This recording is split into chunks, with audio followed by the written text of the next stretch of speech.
I can reveal the Trump administration is using a review of the AUKUS submarine deal as leverage to force Albanese's hand on defence spending.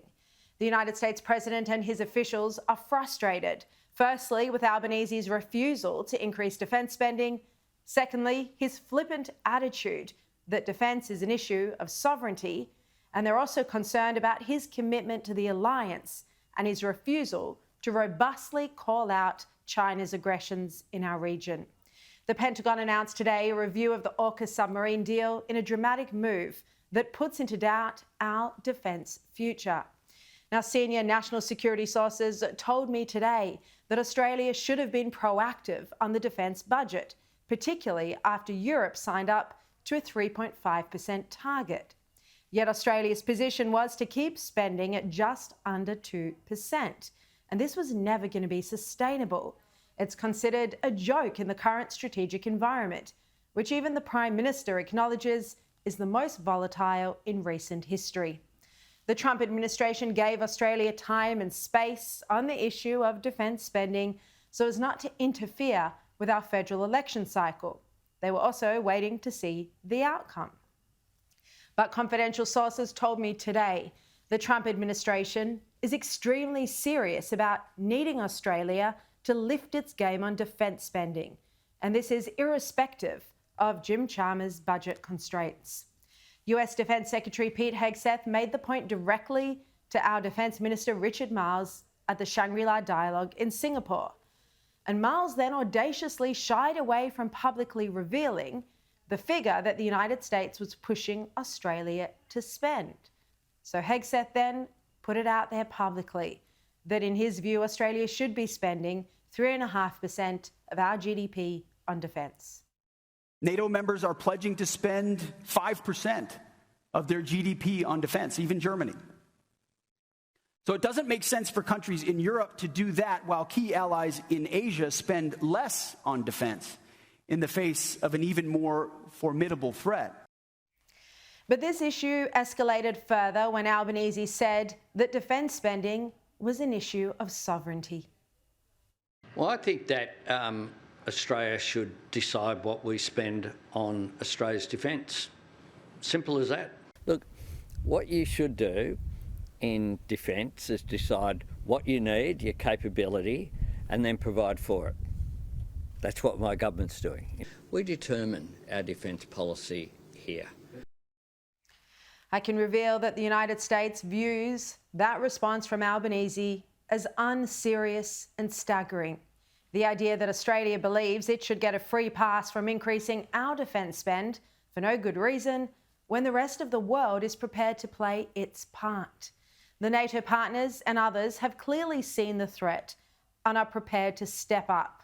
Australia has made a point of sticking with the Paris Agreement, not wanting to be out of step with the international community when it comes to climate action.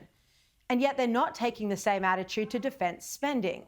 And this is Australia embarrassing itself. Albanese is showing that he's not a serious player. Now, Australian defence officials were in Washington just a few weeks ago, and they know very well the expectation from the United States. The Albanese government was on notice.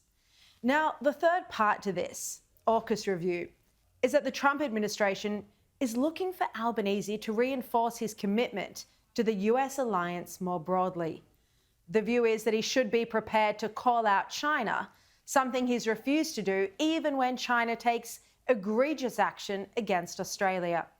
While Albanese insists defence spending is a matter of sovereignty, as you just heard, well, he wasn't so strong on sovereignty when it came to a Chinese warship circumnavigating our coast. The People's Liberation Army Task Group 107 launched live-fire exercises west of Hobart. Yet there was barely a peep from our Prime Minister. And this astounded the United States government. Their view is Australia's response should be more robust, and we should at least call out this provocative behaviour from China. Instead, Albanese defended it. The United States has also already publicly expressed its disappointment with the Albanese government's hostile position on Israel. And Albanese is also moving against America's interest at the United Nations and in other foreign policy areas with respect to Israel. So Pentagon's review of AUKUS is entirely self-inflicted and owing to Albanese's juvenile conduct and weak foreign policy that's out of step with the United States. Now, former Prime Minister Scott Morrison did the hard work getting AUKUS over the line.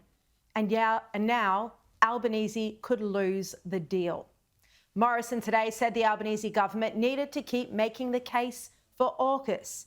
His impression is that Trump had always been committed to it. But he also expressed the point that Australia needs to make it clear that we are aligned on the threat that China poses. And the second thing is, we have to be very clear that we share the strategic intent, which is the deterrence to aggressors in the Indo-Pacific. That was a point we'd made strongly at the time, which was well understood and well appreciated. And I don't believe that there's been any fundamental change to that. I think the tone of that has changed, but I think I think what I've heard from particularly Minister Miles on this demonstrates that intent is still there.